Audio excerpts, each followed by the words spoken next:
Salut! La lune noire. Que représente la lune noire lorsqu'elle apparaît dans un thème astrologique?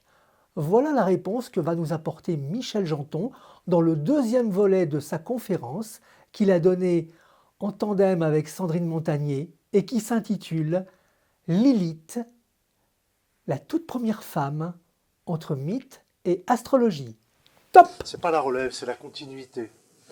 Alors, je sais que dans la salle, il y a des personnes qui pratiquent l'astrologie, donc mon langage va être relativement facile. Mais je vais essayer d'adapter ce que Sandrine vient de dire sur cette tradition de Lilith, qui, je crois que vous l'avez bien compris, est une femme qui veut prendre toute sa place, qui ne veut pas être soumise. C'est la première. Donc j'ai mis des mots-clés, parce qu'en astrologie, Lilith a pris le nom de lune noire. Donc désir, refus, absolu, vide, présence, absence, énigmatique, fascinante, insaisissable, inaccessible. En psychologie, eh bien, on parle d'animus, la recherche de l'animus pour la femme, donc sa partie homme, et la recherche de l'anima pour l'âme, donc sa partie féminine. Donc c'est une suite logique à la tradition de Lilith, cette séparation de l'être androgyne, à moitié homme, à moitié femme, à moitié yin, à moitié yang. Ça c'est important parce que on va aborder un thème pour vous expliquer que représente Lilith, sa place, la lune noire donc en astrologie. Alors évidemment, c'est facile, et Dieu créa la femme. Je pense que tout le monde pense à Brigitte Bardot, de ce premier film tourné par Roger Vadim. Il n'y a pas plus symbolique, médiatiquement parlant, que Brigitte Bardot pour exprimer Lilith. Parce que c'est une femme qui était représentée comme un sexe symbole, qui était les premiers temps de la liberté sexuelle, de la vie, de sa vie de femme, de ses conquêtes masculines, de s'exprimer complètement, sa liberté, cette notion révoltée, etc. C'est Brigitte Bardot. On a un timing un peu serré, j'ai encore 4 autres thèmes à voir. Donc, et Dieu crée la femme, ça c'est le thème de Brigitte Bardot à sa naissance. La lune noire, elle est représentée par ce symbole-là. Alors, en astrologie, il y a 3 calculs de lune noire, la lune noire corrigée, la lune noire moyenne, la lune noire vraie. Donc on va, avec les logiciels aujourd'hui, on va partir sur la lune noire vraie. Cette lune noire, elle se trouve dans un signe. Alors, Brigitte Bardot était Balance, ascendant Sagittaire, pour ceux qui pratiquent un peu l'astrologie. La lune noire est dans un signe brillant, un signe qui se voit, un signe qui veut exister, le signe du lion. Donc déjà, tout ce qu'on a dit jusqu'à maintenant sur Lilith, ce côté de femme, qui veut être femme et non pas soumise. Sandrine n'a pas parlé encore de la femme soumise, Ève, mais Lilith, c'est l'anti-Ève, c'est ce besoin d'exister. Ce besoin de l'homme, le besoin de s'unir à l'homme, c'est en même temps besoin d'être moi-même, de ne pas être soumise à l'homme. Donc, pour Brigitte Bardot, son film Et Dieu créa la femme est très, très symbolique. La lune noire se trouve dans le signe du lion, le signe, un signe éminemment visible. J'ai besoin de briller. Donc ma lune noire, elle brille. J'ai besoin de faire voir que je suis une femme vivante et épanouie. Ce qu'elle pense, être épanouie. Parce que la lune noire, ça représente l'inconscient entre chacun de nous. Aussi bien homme que femme, la lune noire, c'est ce qui n'est pas exprimé. C'est ce que nous avons en difficulté à exprimer. Nous ne savons pas encore ce que ça veut bien dire, cette lune noire en astrologie. C'est une petite chose comme ça, à chaque étape de la vie, on a envie de faire ça, mais on ne le fait pas. Parce qu'il y a des règles, il y a des conventions, parce qu'on a une éducation. On voudrait bien avoir une absolue, on voudrait bien partir, on voudrait bien faire des choses grandioses, mais on ne peut pas. Ça, c'est notre inconscient qui nous parle. Des personnes, hommes et femmes médiatiques, ont transgressé ça, ont vécu pleinement ça. Comme c'est des gens médiatiques, on le sait, on connaît leur histoire. Probablement que beaucoup d'entre nous, lambda, on a vécu les mêmes choses, mais ben, c'est pas diffusé. Ou on a eu envie de vivre ces choses-là. Donc, la lune noire pour Brigitte Bardot, elle est en maison, elle est dans le signe du lion, donc lion, je m'affirme. Donc c'est une noire qui s'affirme. Elle est dans une maison, en astrologie, on a 12 maisons.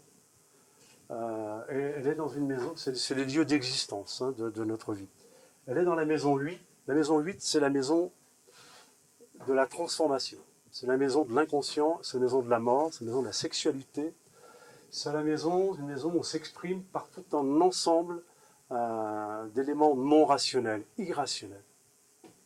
Donc, Brigitte Bardot a exprimé pendant 20 ans, on va dire, à peu près, son temps de médiatique, sexe symbole, tout ce qu'inconsciemment, elle avait besoin d'exprimer. La mémoire, c'est aussi le passé. Alors, le package avec lequel on vient dans cette incarnation-là, je ne veux pas aller plus loin, on vient avec un package, ce package, c'est représenté par la lune noire dans notre inconscient. Il faut qu'on exprime ça, il faut qu'on épure. La lune noire est une façon d'épurer notre histoire. Donc, Brigitte Bardot arrive avec une lune noire dans le signe du lion, il faut que ça brille, et en même temps dans la maison qui est la plus redoutable des maisons astrologiques, c'est la maison de la mort, de la transformation, la maison des quêtes existentielles, de l'au-delà, et des profondeurs profondes de notre inconscient, de notre psyché.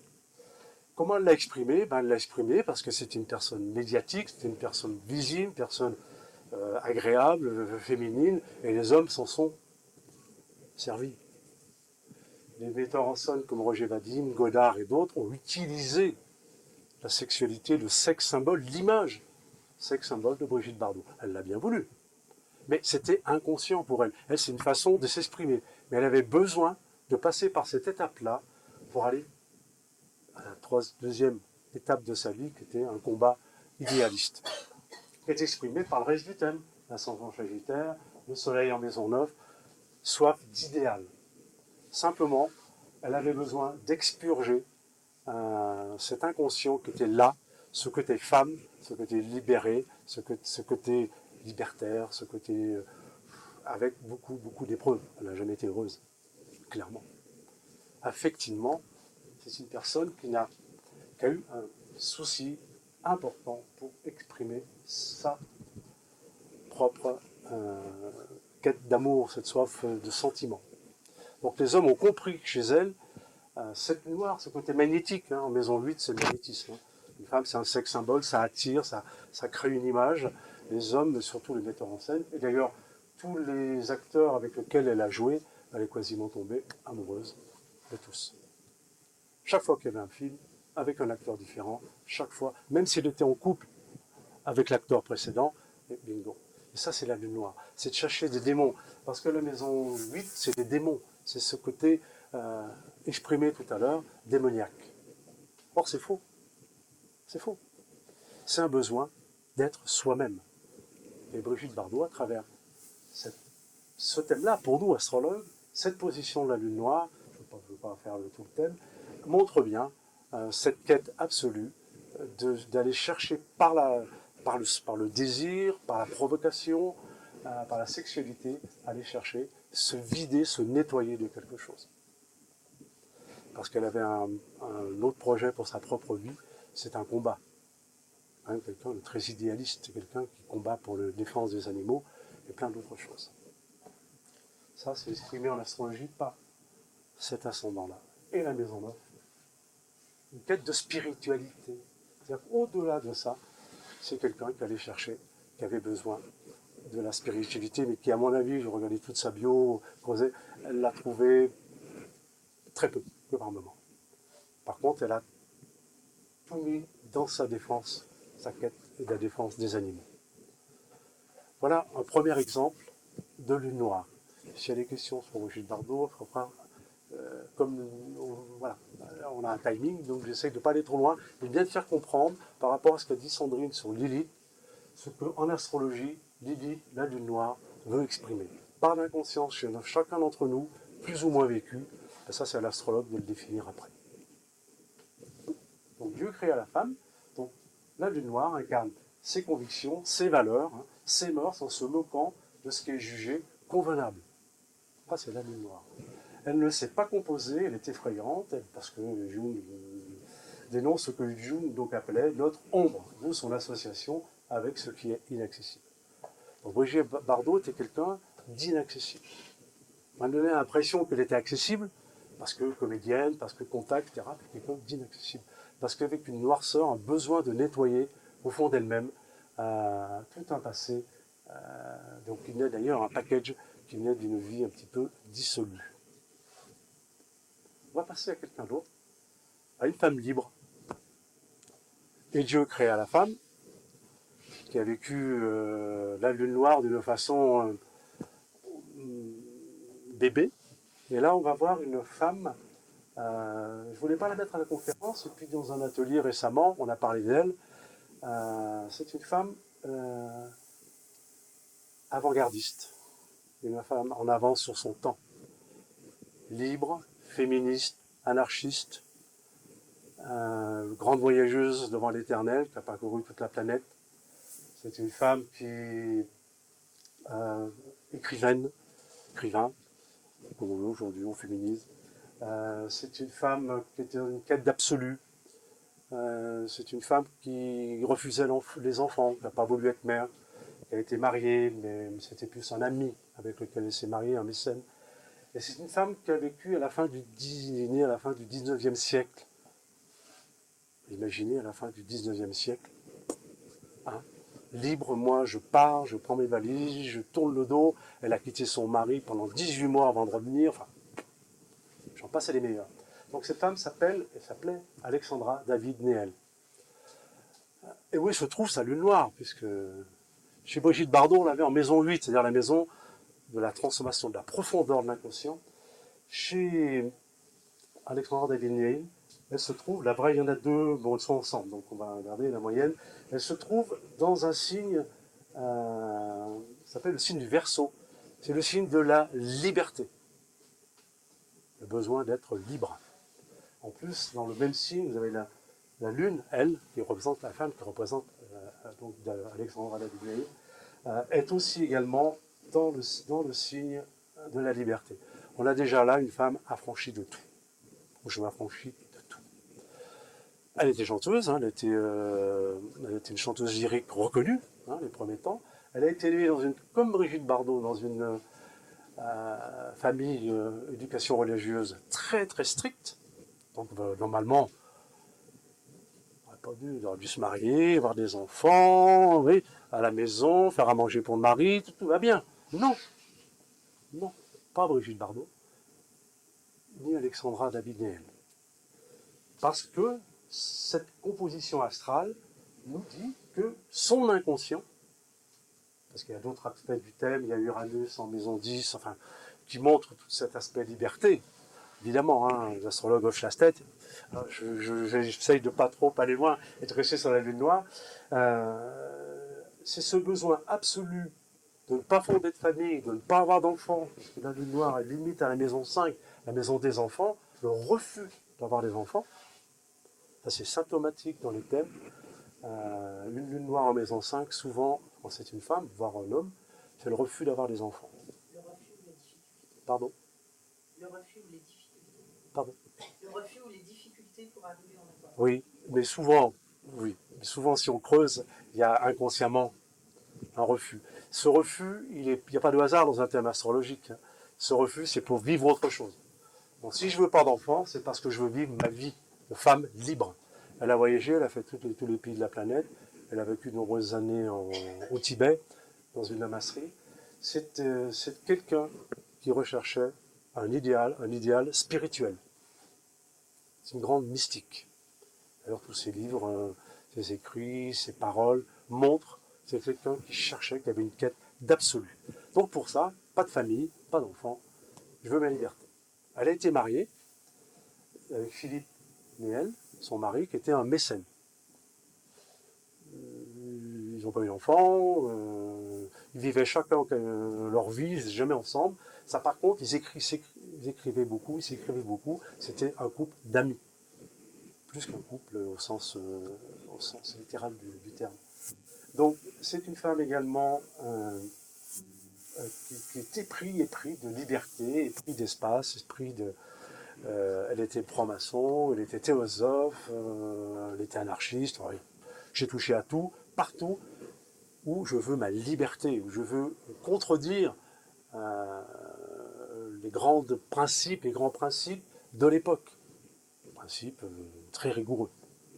On pensait donc qu'elle a bouleversé, et par ses écrits, par ses livres, elle a bouleversé, elle a donné aux femmes, et d'ailleurs aujourd'hui, énormément de jeunes femmes se réfèrent à Alexandra pour aller au Tibet, pour partir, beaucoup reviennent vite, parce que c'est pas pour moi, mais elle a donné des vocations, énormément de vocations aux femmes d'aujourd'hui.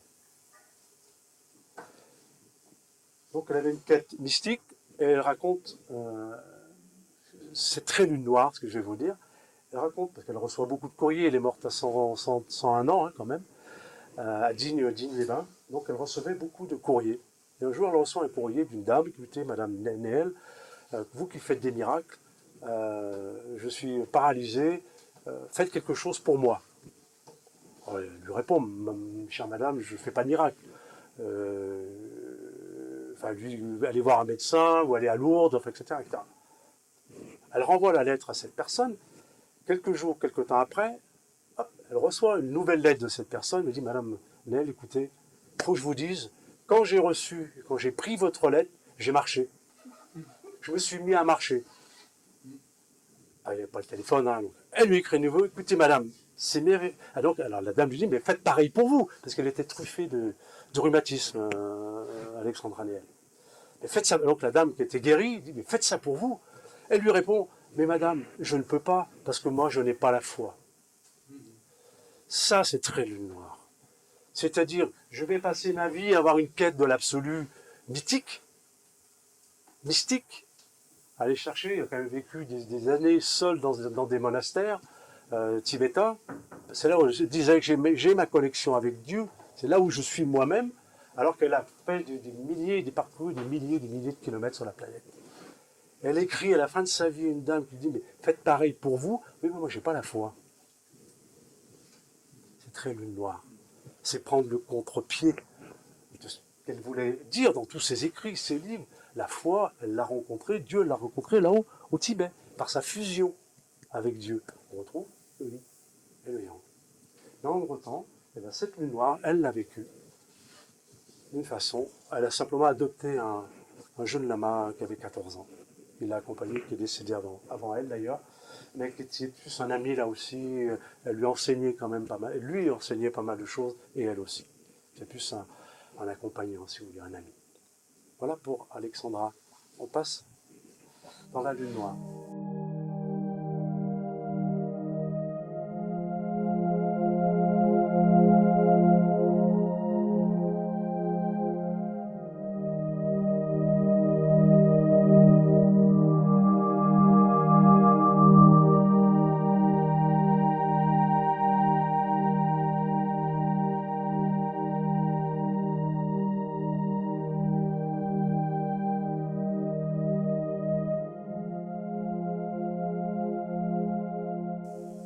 Alors, j'essaie, bon, c'est un peu Freud, intégrer l'existence de Lilith ou la lune noire ou la résurgence de l'inconscient de Lilith, parce que on est vraiment dans des choses pas définies. Pour Alexandra, par exemple, c'était partir, faire la quête, mais elle ne savait pas pourquoi, au départ. Je refuse d'avoir les enfants, je refuse ça. C'est parce qu'il fallait qu'elle soit libre, parce qu'elle avait un message à transmettre, et quand on voit ces œuvres littéraires, elles sont quand même d'une densité absolue, extrêmement riche, extrêmement intéressante. Donc, c'est toujours cette notion d'inconscient que nous tous, nous avons, aller rechercher, quand on est femme, la partie homme en nous, et l'âme sœur, et quand on est homme, et vice-versa. Ce qui explique aussi l'homosexualité, qui explique beaucoup de choses. C'est toujours, peu importe le corps physique, c'est quelle âme nous avons. Est-ce qu'elle est une partie féminine? Est-ce qu'elle est majoritairement féminine? Majoritairement masculine? À ce moment-là, on va chercher homme, on va chercher l'âme sœur, peu importe le corps physique. Voilà, c'est un peu ma façon de voir, mais c'est ça, on va rechercher cette notion-là. Alors, que ce soit pour les hommes ou pour les femmes aujourd'hui, sous-entend, pour comprendre l'inconscient, aujourd'hui, ça sous-entend un sens des responsabilités, c'est un équilibre quand même. Hein. Une conscience claire, un souci d'authenticité et un intellect équilibré, au point auquel se joignent l'acceptation des refus et des instincts refoulés, accepté comme tel et pris en charge afin d'être transmuté dans un mode évolutif. Ce qui veut dire qu'il faut être équilibré pour accepter ce que la lune noire veut nous faire dire ou faire faire. Il y a souvent des gens non équilibrés, pour ça que j'ai pris des exemples, parce que tout le monde connaît Bébé, tout le monde connaît un peu Alexandra, on va voir les deux personnes après, c'est parlant. C'est des gens qui sont allés jusqu'au bout de leur lune noire. La plupart d'entre nous, on n'y va pas jusqu'au bout. À un moment donné, on s'arrête. C'est comme ça. On s'arrête parce qu'on a une éducation, parce qu'on vit avec quelqu'un, parce qu'on a des enfants, parce que si, parce que ça, on s'arrête. Mais nous tous, au fond de nous, à un moment donné, la lune noire nous a parlé. Oui, mais c'est ça qu'il faut faire. C'est là où il faut aller. On l'a pas fait. C'est comme ça. J'ai pas de plus à dire. Maintenant, on va passer, on a vu des dames. Oh, c'est pas mal, la lune noire. On va passer aussi à deux messieurs. On va commencer par là. Qui est mon double? La lune noire, on l'a vu, hein, elle recherche son double.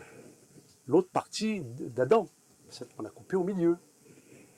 Eh bien, qui mieux que Jean Cocteau, homme, pour expliquer la lune noire, en astrologie toujours.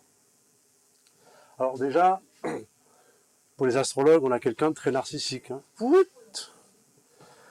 Tout est de mon côté. Maison 1, maison 2, pas beaucoup de choses ailleurs. La lune noire réelle, vraie, alors j'ai tiré les trois parce que c'était comme ça, la lune noire vraie se trouve là, en maison 3 et en cancer.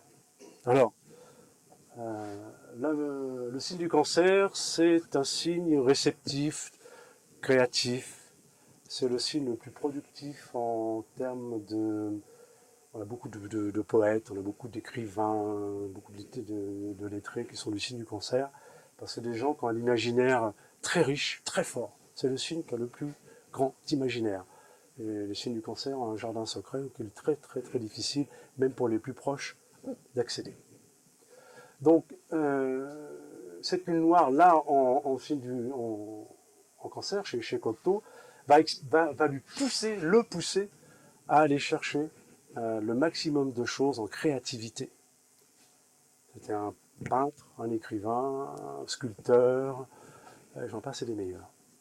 Et ce côté cancérien, c'est-à-dire, se trouve dans une maison qui s'appelle la maison 3, qui est la maison de la communication et de l'écriture. Tiens donc. Alors, il y a d'autres planètes, hein. Mais bon, il y a le Soleil, il y a le Nord, enfin bon, Mars, il n'y a pas que la Lune noire en maison 3.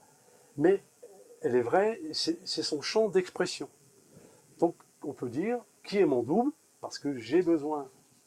Vous voyez, le cancer est représenté par deux petits hiéroglyphes comme ça, là. Hein, deux aussi, hein. Je cherche mon double, je cherche mon inconnu, je cherche mon monde. Donc, cette lune noire, chez Cocteau, elle l'oblige à aller chercher chez les autres son double. C'est un homosexuel, mais c'est un homme qui a eu des femmes, qui a eu à la fois des aventures féminines et à la fois des aventures masculines. Et chez chacune de ces aventures masculines, il allait chercher chez l'autre toute sa féminité, ce besoin de féminité qu'il n'arrivait pas à exprimer. Chez les femmes, il allait chercher ce que c'était une femme, quoi, pour comprendre comment ça fonctionnait. Donc pour répondre à ses propres quêtes intérieures. Pour les astrologues, tout ça c'est quand même quelqu'un qui est moi je très narcissique. Donc il avait besoin de son double pour pouvoir exister, pour pouvoir que son double exprime ce que lui n'arrivait pas à exprimer. Il exprimait par la peinture, par les écrits, etc. Sa plus grande, l'histoire la plus connue, c'est avec Jean Marais. Et si vous avez l'occasion, je l'ai fait après, hein, on peut le mettre, je crois, on va revenir. Voilà un extrait très lune noire des correspondances entre Jean Marais et de Jean Cocteau à Jean Marais. Et vous pouvez acheter, je ne sais pas si tu l'as en boutique, Mais les correspondances épistolaires entre Cocteau et Marais, c'est incroyable, incroyable. C'est une histoire d'amour avec des mots. J'ai eu peur à en mourir, de vouloir trop, de ne pas te laisser libre et de t'accaparer comme dans la pièce. Et puis j'ai eu peur de souffrir atrocement si tu tombais amoureux. Tout est comme ça. Toute la correspondance est là-dessus. Cocteau qui balance à Jean Marais sans arrêt. J'ai peur de te perdre. J'ai peur. Il y avait une différence, évidemment, d'âge, mais surtout, il voyait en Jean Marais l'esthète. Le corps, Jean Marais avait un corps sculptural. Un magnifique corps d'athlète, un sagittaire avec un corps d'athlète très beau. Et Jean Cocteau, c'est ça qu'il allait rechercher chez Jean Marais. Il y avait des affinités, mais en comparant les deux thèmes, c'est pas là ce soir, mais on pourra le faire un jour, il n'y a pas tellement d'affinité que ça, il n'y a pas tellement d'affinité que ça, sauf que la lune noire de Cocteau tombe sur l'ascendant de Jean Marais. Donc, c'est-à-dire, il y avait une forme d'attraction inconsciente sur ce couple-là qui recherchait et l'un et l'autre, l'anima, l'animus, qui est l'homme, qui est la femme, qui est la femme, qui est l'homme. C'est un couple difficile à dire. C'est un couple en osmose à ce niveau-là. Mais cette écriture-là, si vous avez l'occasion de trouver ce livre, c'est des moments absolument incroyables, épistolaires. Voilà un autre. On peut en dire sur Cocteau. Quand on voit aussi beaucoup de ses bouquins, c'est toujours deux visages. C'était aussi un Gémeaux, donc il avait besoin du double, du double, mon double. Et on revient sur Cocteau, juste pour les astrologues qui sont là. J'ai tiré la lune moyenne et la lune corrigée qui sont dans le signe du Gémeaux. Donc là aussi, ça c'est un cancer, mais il y avait beaucoup de Gémeaux. Voilà. Donc il montre aussi ce besoin absolu de l'autre pour exister. Cette fait miroir, il lui fallait l'autre côté du miroir. Sans ça, c'est quelqu'un qui n'existait pas. Et toute sa vie, là aussi, est faite et composée que de ça, que d'événements comme ceci. Et avec Jean Marais, c'est vraiment incroyable. C'est cette lune noire-là, elle est sur l'ascendant de Jean Marais. Je suis un timing, je suis bon, madame, pas trop mal. On va aller voir un autre homme, alors là, et Dieu a créé la femme, va chercher la femme pour un homme. Alors évidemment, j'ai osé une caricature absolue que tout le monde connaît, mais malgré tout, il le fait exprès, alors on va le prendre, Dominique Strauss-Kahn. Ses phrases sont tellement connues, mais il illustre tellement la lune noire pour un homme qu'on ne peut pas, c'est pas possible d'échapper. Ça, c'est son thème natal. Alors, avec l'heure qui est là, donc déjà, on trouve la lune noire presque en conjonction, elle est un peu large, mais quand même, avec la lune. Donc déjà, qu'est-ce qu'une femme, quoi? À quoi ça sert? Qu'est-ce que je vais en faire? Parce que la femme, l'homme, en plus il y a des aspects dissonants, énorme problème de l'image de la femme. C'est aussi quelqu'un qui est ascendant Lion, mais qui a un Pluton à l'ascendant. Donc pour les astrologues présents, ils savent ce que ça veut dire. Il va falloir que je règle mon problème d'inconscient et surtout ma sexualité. Donc, le décor psychologique, rapidement, évidemment, il n'y a pas que ça, posé. Qu'est-ce que je fais? Moi qui suis un taureau, alors pensez bien, jouisseur, face à la vie, les sens, c'est primaire, c'est bon, tout ce qui se présente, ça va, ça se touche, ça se tâte, donc c'est parfait, ça me va bien. Ça, c'est très taureau, strocanien. D'ailleurs, tous les journalistes qu'il a interviewés, il avait des gestes, enfin, c'est quelqu'un d'assez tactile, on va dire. Donc tout ça fait que cet homme-là, brillant, parce que toutes ces planètes en milieu du ciel, le Soleil, Vénus, Mercure, Mars, le nœud nord, en bélier, en taureau, c'est brillant. D'abord, c'est quelqu'un intelligent, brillantissime, avec comme un aura international, directeur du Fonds monétaire international, j'en passe, c'est des meilleurs. Ça, c'est la partie positive, mais énorme problème à gérer, parce qu'en plus, Pluton est au carré avec Vénus. Pensez donc, tiens, tant qu'à faire, comment est-ce que je vais exprimer mes sentiments? Comme un plutonien, comme un scorpion, comme une maison 8, complètement débridé.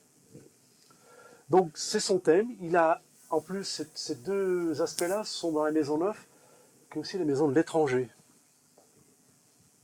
Hein, la maison 9, la maison de l'étranger. J'ai une lune noire à l'étranger, peut-être bien qu'un jour j'aurai des problèmes avec une femme à l'étranger. Ça, c'est écrit dans le thème de base. Peut-être qu'un jour, il a dû en avoir, mais ça a dû être... D'ailleurs, beaucoup de secrétaires du FMI, mais d'un seul coup, après l'affaire du Sofitel, se sont mis à parler. Le droit de cuissage au FMI, M. Strauss-Kahn était le premier. Donc, tout ça, c'est déjà inscrit dans son thème de base, pour un homme, problème avec la femme. Donc, je recherche cette femme, mais je vais chercher cette démone. Parce que cette image que j'ai de la femme, c'est la prostituée. C'est ce qu'on a voulu faire dire à Lilith, et les rabbins, et les prêtres, à un moment donné, pour diaboliser cette femme. En dehors de la femme soumise. C'est la plus jolie, la femme soumise, vous vous rendez compte? Tout va bien. La femme mère, la femme qui est soumise, ça gêne personne. Or, Lilith, la lune noire, elle est un peu embêtante, parce qu'elle fait ce qu'elle veut.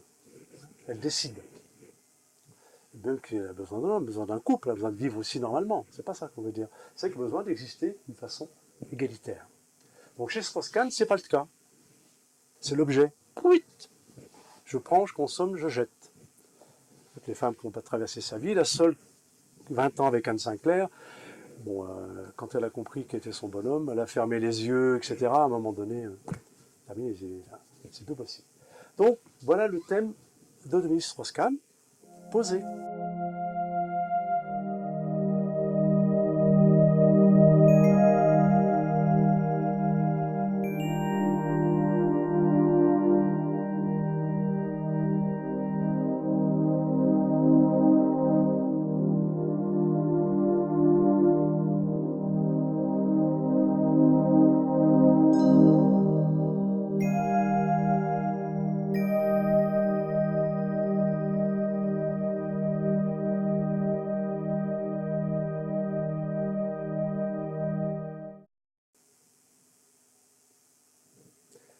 J'ai mis tout ça. Donc la lune noire apparaît aujourd'hui pour éclairer les zones d'ombre de nos comportements afin de nous guider sur le long chemin d'évolution. Ça, c'est important.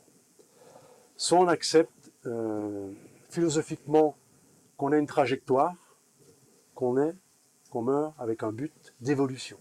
Se comprendre pour pouvoir passer, pour ceux qui sont adeptes des vies, de différentes successions de vies, pour passer à la prochaine vie, épurer. C'est de nettoyer tous nos scories. Ça, c'est très lune noire. On a recommencé à parler de ces zones d'ombre au moment où Pluton, tiens, comme par hasard, planète de la psychanalyse, fut découverte en 1930. Jung, Freud d'abord et Jung après.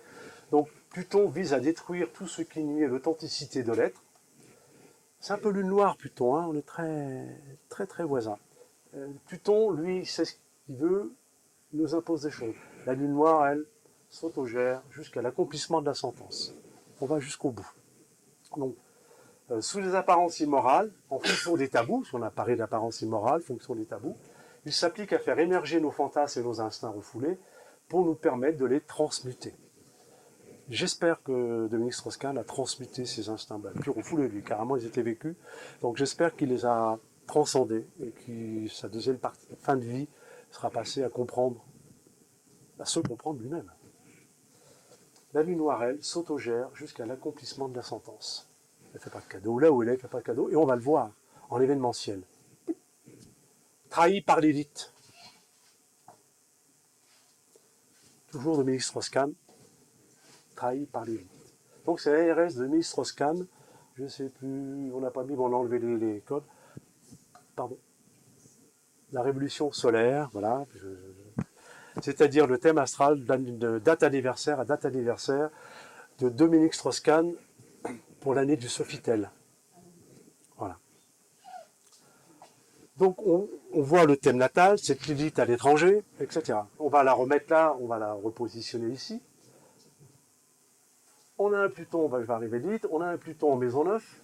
Tiens, on peut dire que maison 9 d'étranger cette année, ça va bouger dans les chaumières, on va pas faire de cadeau. Pour faire simple, on a ici une maison 12. C'est la maison 12. Alors, on a expliqué la maison 8, la transformation, la maison 9, les voyages, la maison 1, le physique, le moi, la maison de l'argent. Chaque maison, chaque secteur représente une zone d'expression de notre potentiel astrologique dans la société d'aujourd'hui. La maison 12, elle est assez grande d'ailleurs. Alors on a 1, 2, 3, 4, 5, 6 planètes. Ce qui veut dire quand même que l'année du Sofitel pour Dominique Strauss-Kahn va être très importante. Cette maison 12 va être très importante. La maison 12, c'est les lieux clos, les enfermements, les prisons, les monastères, les cloîtres, l'enfermement intérieur. Partout où on veut également se trouver, méditer, on veut aller faire un petit séminaire quelque part, une retraite quelque part. C'est cette maison 12, c'est ça. Qu'est-ce qu'on y trouve? Jupiter, Mars, Mercure, Vénus, Uranus, et surtout, notre Lilith, qui en ce cas de Dominique Strauss-Kahn explique deux choses. On avait vu que son thème natal, il y aurait une problématique en maison 9, donc l'étranger. Il s'avère que là, Pluton, c'est aussi l'explosion au grand jour. Hein. C'est-à-dire, cette fois, il y en a marre, il faut que ça sorte. Donc, Pluton a décidé, pour Strauss-Kahn, que cette année, tout ce qui se passe à l'étranger, ça se saurait. Donc, cette Lilith, là, on est dans l'événementiel, explique plusieurs choses. Explique d'abord le complot, la trahison, les ragots, les racontards, tout ce qu'on a pu véhiculer sur lui cette année-là. Pour nous, en astrologie, il est clairement victime d'un complot. On va faire comme ça. Il a effectivement avoué avoir tenté, a eu des tentatives sur cette femme de chambre. J'ai le nom, mais pour moi, il est imprononçable. Fitza Yalou, un nom comme ça. Simplement, pour faire un complot, on savait très bien qu'il suffisait de mettre une femme dans la chambre, tranquille, hein, un peu pulpeuse, plantureuse. Les instigateurs du complot savaient où ça allait. Il fallait savoir qu'à l'époque, c'était le candidat favori dans les sondages pour être président de la République. Il était à plus de 60-65% dans les sondages. Il dérangeait quand même, hein. Également dans son propre camp. La lune noire également indique la prison, puisqu'il appelle la prison. Il était mis en prison. Les rangos, le scandale. En plus, c'est toute une conjonction. Alors évidemment, c'est toute une chaîne planétaire. Donc, on va démarrer par la lune noire. C'est elle qui gère et qui anime cette chaîne planétaire. Donc, il y a Uranus, l'explosion, n'est-ce pas? L'explosion, il y a l'amour, les sentiments, les sens, la sexualité. Mercure, évidemment, ça va être transmis, ça va être véhiculé. Mercure, c'est la planète de la communication. Il y a Mars, il va y avoir de l'agressivité et on va y aller, et ça va y aller. Et puis Jupiter, on va y mettre un petit coup d'expansion, ça va se savoir. Donc cette année-là, trahi par Lilith, oui. Si cet homme-là avait fait un travail sur lui-même pour comprendre sa Lilith, ses pulsions sexuelles, qui devaient l'emmener quelque part, il y a quelque chose à travailler, on ne va pas le faire là, c'est pas le but de la conférence de ce soir, et probablement que ça aurait été minimisé, ça aurait été vécu par la façon du Sofitel il y a une dizaine d'années maintenant. Donc voilà Lilith dans un raccourci de 4 thèmes par rapport à, parce que Sandrine va reprendre la parole, par rapport au thème de la conférence. Qu'est-ce que cette Lilith qui est à l'origine quand même au moins de cette civilisation humaine, après on peut discuter sur est-ce que c'était la première création ou est-ce qu'il y a eu autre chose avant, d'autres mondes, mais au moins dans notre monde actuel, dans notre civilisation actuelle, à un moment donné, l'être était probablement androgyne, il s'est séparé, homme-femme. Peut-être que notre chemin, nous tous, c'est de retrouver notre unité homme et femme, peut-être en nous. Ça, c'est un grand débat. Et j'en termine aussi, pour les astrologues, Saturne crée des frustrations et engendre un instinct de culpabilité. Pluton, par sa demande de mutation et de transformation, inflige châtiment et expiation. La lune noire transgresse et désobéit, clairement. Hein. Elle exécute elle-même la sentence, la preuve pour Strauss-Kahn, et opère un changement radical qui peut mener à l'illumination. Il n'y a pas beaucoup. Honnêtement, il n'y a pas beaucoup qui sont arrivés à l'illumination de la lune noire. Mais c'est le but. La lune noire nous permet de réhabiliter la conscience qui entretient la discorde avec l'idée du patriarcat, Saturne. La lune noire est fâchée avec les lois, qui ne reconnaissent pas encore l'existence de la femme vraie. Ça commence à bouger quand même, hein, pas mal même. Elle fait peur aux hommes qui observent les profondes mutations du monde féminin. La lune noire ne fait que réclamer la complémentarité entre l'homme et la femme. C'est simplement ça. Elle est une grande éveilleuse de conscience, la grande initiatrice à la fois inquiétante et irrésistible. Elle est très mal comprise. Son seul but, c'est celui-là. Réunifier la complémentarité entre l'homme et la femme. Simplement dans la femme, il y a à la fois la femme mère, la femme maîtresse, la femme épouse, la femme... Tout, voilà. La lune noire, elle, c'est ce qu'elle veut aujourd'hui.